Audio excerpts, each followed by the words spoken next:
जय जय राम श्री राम, जय राम जय जय राम श्री राम जय राम जय जय राम श्री राम, जय राम जय जय जय राम श्री राम जय राम जय जय राम श्री राम, जय राम जय जय राम श्री राम जय राम जय जय राम श्री राम, जय राम जय जय राम मंगल भवन अमंगल हारी मंगल भवन अमंगल हारी मंगल भवन अमंगल हारी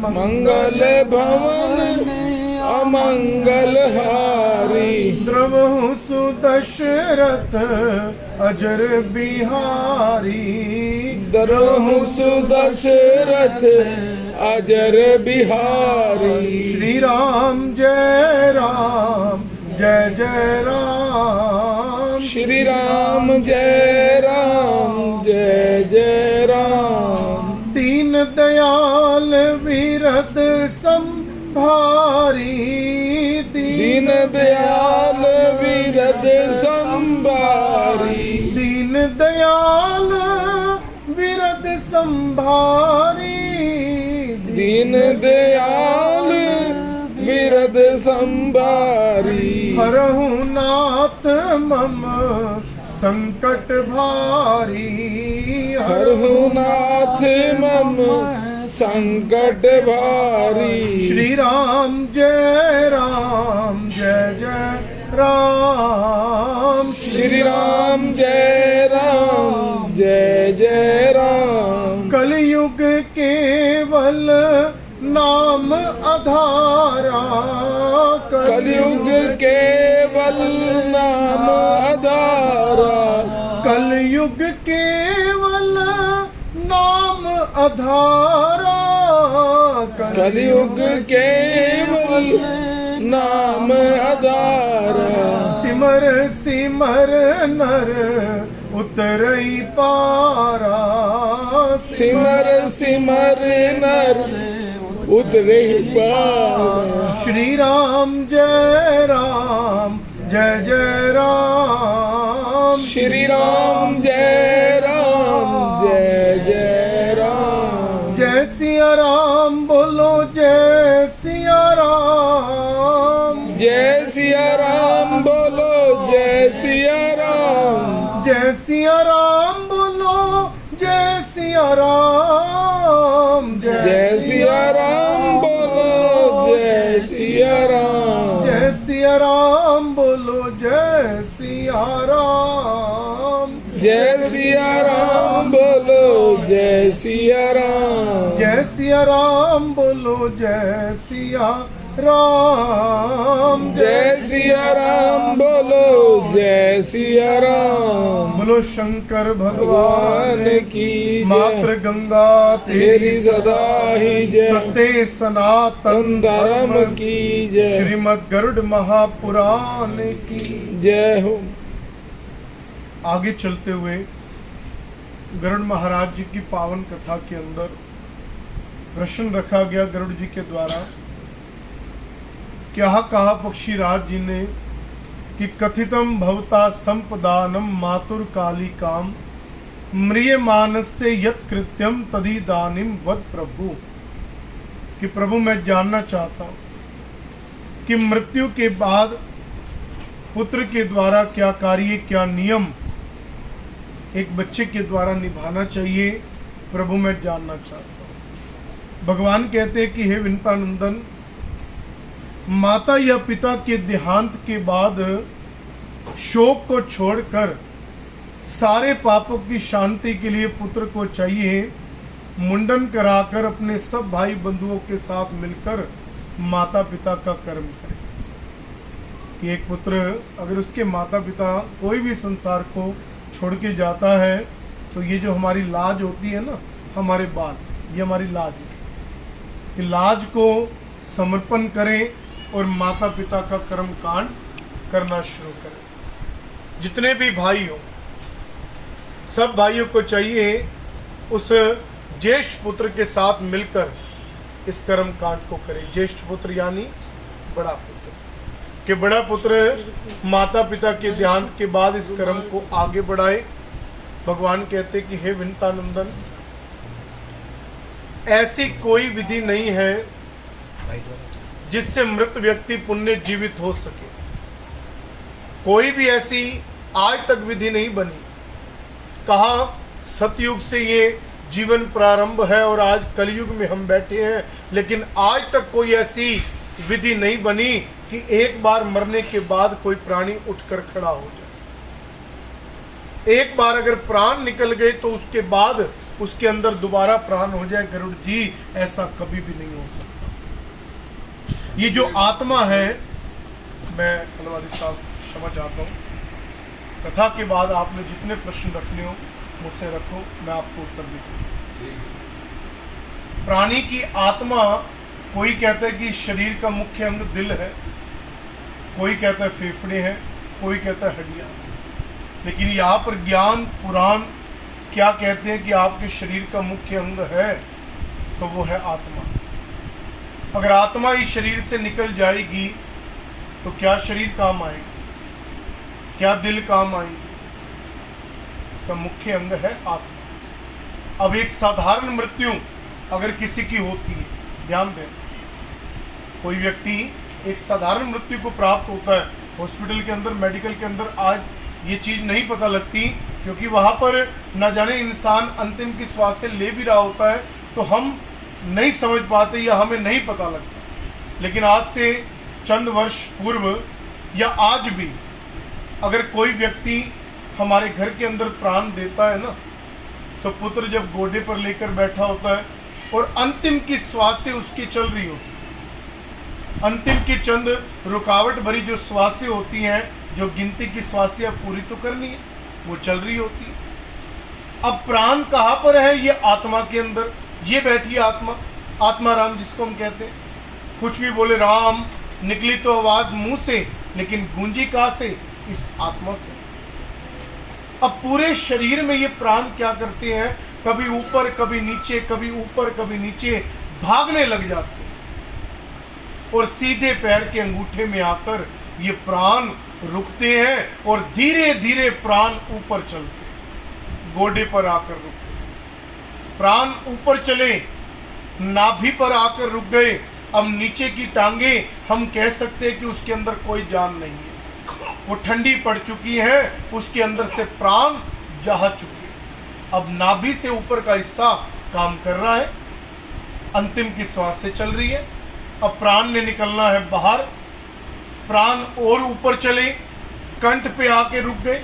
अब दिल भी बंद हो चुका है, फेफड़े भी खत्म हो चुके हैं, नीचे कंठ से नीचे का हिस्सा जितना भी है बिल्कुल ठंडा पड़ चुका है, कोई नसों में जान नहीं बची, लेकिन मूवमेंट कर रही है। कंठ से लेके ये सिर की चीज, ये आज भी अभी भी हिल रहा है और इसमें जान पड़ी है। अब प्राण निकलने की कोशिश कर रहे हैं। अब उस जीव का अंतिम समय आने वाला, आखिरी श्वास उसने लेनी है। किसी के मुंह से निकल गए हवा रूपी प्राण, मुंह खुला रह गया। किसी के नाक से निकल गए, नाक फूल गया। किसी के कानों से निकल गए, कान का पर्दा फट गया। किसी की आंखों से निकल गए, आंखें खुली रह गई। किसी के नाभि से प्राण निकल गए, नाभि फट गई। मल स्थानों से भी प्राण बाहर निकलते। और सबसे उत्तम प्राण, ये तालु छिद्र, ये सिर वाला हिस्सा फट जाए, यहाँ से भी प्राण निकल जाते। ये सारे गरुड़ जी प्राण निकलने के स्थान है।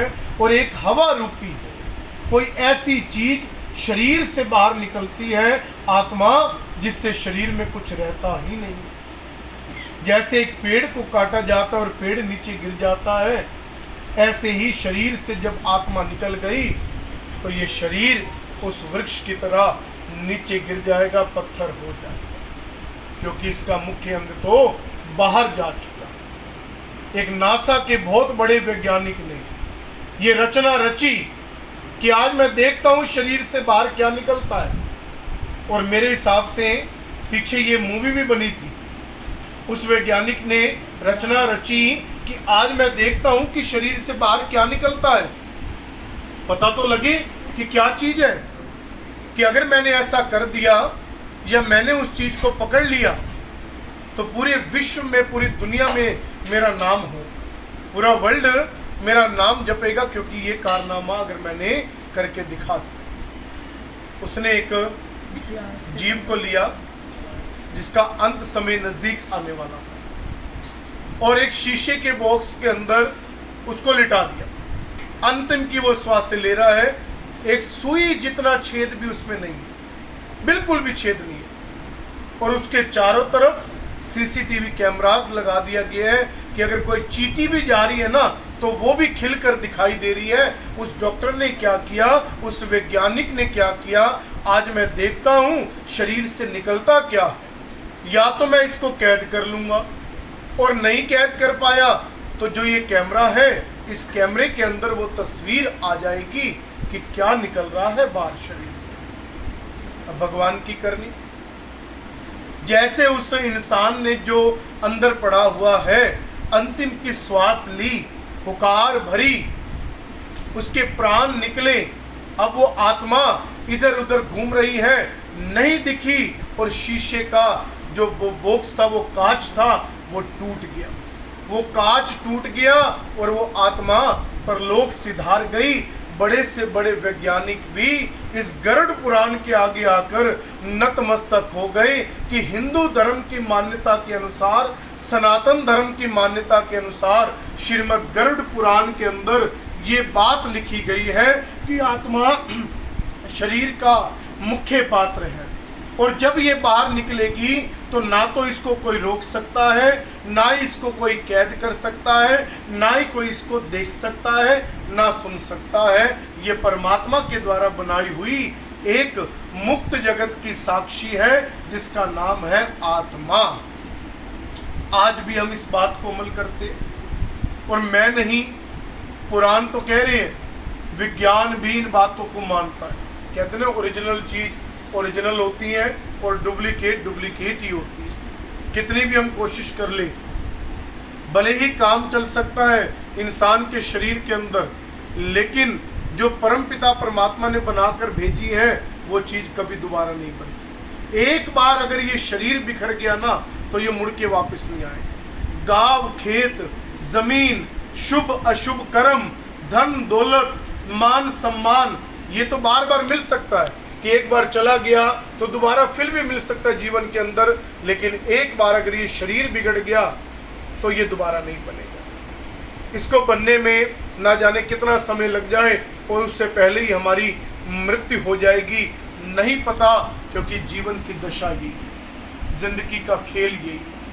आज तक कोई कह दे कि मैं इस संसार में आया हूं या मेरे घर से कोई प्राणी गया नहीं। किसी के घर से जाके पूछा, कोई कहता है कि हमारे दादा गए हुए हैं, कोई कहता है हमारी दादी गई हुई है, कोई कहता है हमारे पिता गए हैं, कोई कहता है हमारी माँ गई है। पूरी दुनिया में ऐसा कोई घर नहीं है जिस घर में कोई व्यक्ति ना गया। हर घर में मौत हुई हो। अब एक बच्चा और पिता खड़े हैं, दोनों आपस में खड़े हैं और बातचीत कर रहे हैं, और दोनों आपस में प्रेम भी करते हैं। एक बार पिता बीमार हो गए, बच्चा कहने लगा, भाग के गुरु के पास गया, अपने गुरु महाराज के दर पे गया, गुरु महाराज कि मेरे पिता को कुछ ना हो, आप कोई भी ऐसा उपाय बता दो, मैं करने के लिए तैयार बैठा हूं। कुछ भी अगर मुझे करना पड़ा ना तो मैं अपने पिता के निमित्त करूंगा, लेकिन बस मेरे पिता को कुछ ना हो ऐसा कुछ बता दो। अब गुरुदेव भी ज्ञानी, उन्होंने अपनी ज्ञान दृष्टि देखी कि इसके पिता का तो शारीरिक जो अवस्था है कि वो खत्म होने वाली है, क्योंकि बीमारियां, रोगों ने घेर रखा है, और शरीर आज मृत्यु हो, कल हो, परसों हो। अब उसको मुख पे कैसे कहे? एक बच्चा अपनी आस लेकर आया है, गुरु के दर पर आया है, अब सीधा उसको गुरु कह दे कि भाई जा, तेरे पिता की तो मृत्यु होने वाली, उसके दिल पे क्या बीतेगी? लेकिन गुरु ने कहा कि तू बचाना चाहता है पिता को। बिल्कुल गुरुदेव, मैं चाहता हूं मेरे पिता को कुछ ना हो, और मैं कठिन से कठिन परिश्रम करने के लिए भी तैयार हूं। गुरुदेव ने एक लोटा दिया कि ले बच्चे और चला जा, कोई ऐसे घर से पानी ले आ जिस घर में कोई मौत ना हुई हो, और वो पानी तू अपने पिता को पिला दे, तेरे पिता ठीक हो जाएंगे। अब दर दर भागता है, क्योंकि बात आ जाती है माँ बाप के ऊपर। जब बात आती है तो जीवन के अंदर पता नहीं क्या क्या करना पड़ जाए, क्योंकि माता पिता से हमारा नाता बंधा है। वो बच्चा भागता है, हर घर में पूछता है, रिश्तेदारों से पूछता है, क्योंकि लगन कहते हैं इंसान की बुद्धि चाहे भले ही वो ज्ञानवान क्यों ना हो, लेकिन जब उसके सामने उसके परिवार का कोई व्यक्ति मृत्यु को प्राप्त होने जा रहा होता है ना, तो ये सारी बुद्धि नष्ट हो जाती है, सब कुछ नष्ट हो जाता है, क्योंकि उस